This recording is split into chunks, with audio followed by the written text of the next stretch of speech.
This is Dee Valentine checking in for Jsu Tiger Flash. Today we have editor-in-chief and news reporter Sienna Reeves with us. Sienna, go ahead and... I'm Sienna Reeves, a senior mass communication major and political science minor from Byron, Mississippi. Byron, Mississippi. Yes, that is yes. great. And you're a senior. Yes, I'm getting Time out of is here. winding down. That's great. So, as we've seen, HBCU trending is a topic that has been trending on all social media. And I just feel like it's such a great topic to express your love for your alma mater. So, Sienna, tell us about your alma mater. My alma mater is a university that's dear to my heart. It's been dear to my heart for a very, very long time since I was little.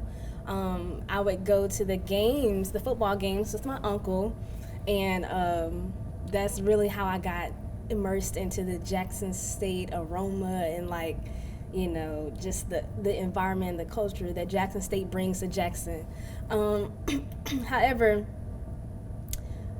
over the course of years, and especially in high school, my focus of all about Jackson State kind of went away, simply because my sister, she was she was a student at Alabama A&M at the time when I was a senior, and so I wanted to go where she was. Me and my sister, we grew up inseparable, always together, and so me even thinking about going to a different college was out of the norm for me. So I had my mind set on Alabama A&M. I was going to be a Bulldog. I was already a Bulldog at Terry. So look, I already had the colors in my room, in my closet. So my mind was set.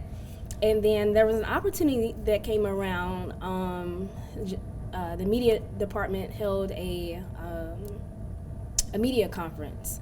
And my uncle was like, hey, you should go to this media conference. DeMarco Morgan is going to be there. He's a CBS correspondent at the time.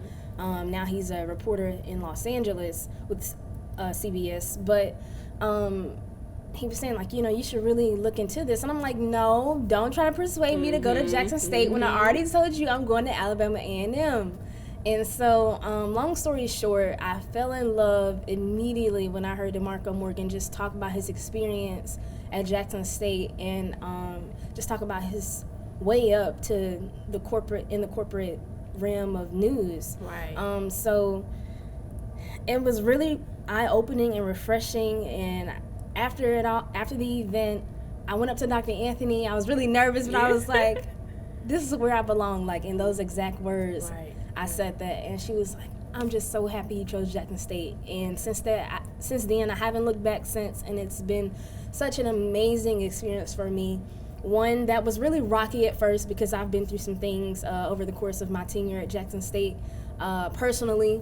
But it's really great. I wouldn't. That's great. I wouldn't. So over your matriculation at Jackson State, what is one thing that you admire about the university? The sense of connection and family that they give to students. I mean, there's so many people from different places, but yet we all come together on one common ground and one accord, and that's just through our differences. We learn to embrace the different cultures, and whoever put that statue there with the globe and all the flags, it makes me so happy because it's like you don't hardly see that Right. on HBCU campuses. Right. And the fact that we have one, that sets the tone, and that shows, hey, we're inviting everyone and Right. no one is a stranger. And since then, they've proven to me every year, every week, every month that, hey, we're going to embrace what's in this world. Right. So do you feel that Jackson State has molded you personally and in the professional aspect?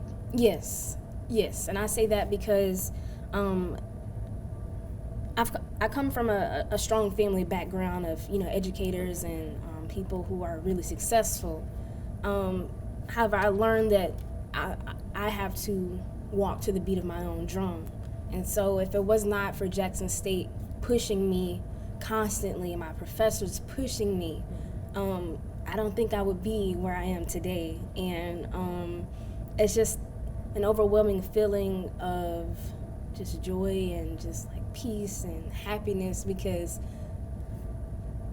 for so long I was in this bubble. You know, I was in this bubble. Right. I was shy. I didn't want to talk to anybody. And it wasn't like, you know, oh, I don't like this person. It was just, you know, oh, I'm going to stay to myself because that's all I know. Right. However, Jackson State gave me the opportunity to step outside of that bubble. You know, don't have my head in the clouds all the time, but just kind of like, you know, take it a day at a time and open my eyes. And so that on a personal level, that's important for me, because you can go through life with your head in the clouds and you don't even enjoy the moment. Like, you forget what's really important, and you don't learn the lessons that, you know, you should learn. But I'm thankful that I've been able to go through this process, and with the support of my family and professors and friends that I've made at Jackson State. They've really poured into me, and I appreciate that. There it is. You heard it here first. Jackson State is one like no other. And if you attend Jackson State, we do know that your mind will be challenged and your life will forever be changed. This is D. Valentine checking in for Jsu Tiger Flash. We thank you for tuning in. Thank you, Miss Sienna Reed, for coming with us and talking to us about why you love your HBCU. That is all. I love. I love. Checking out.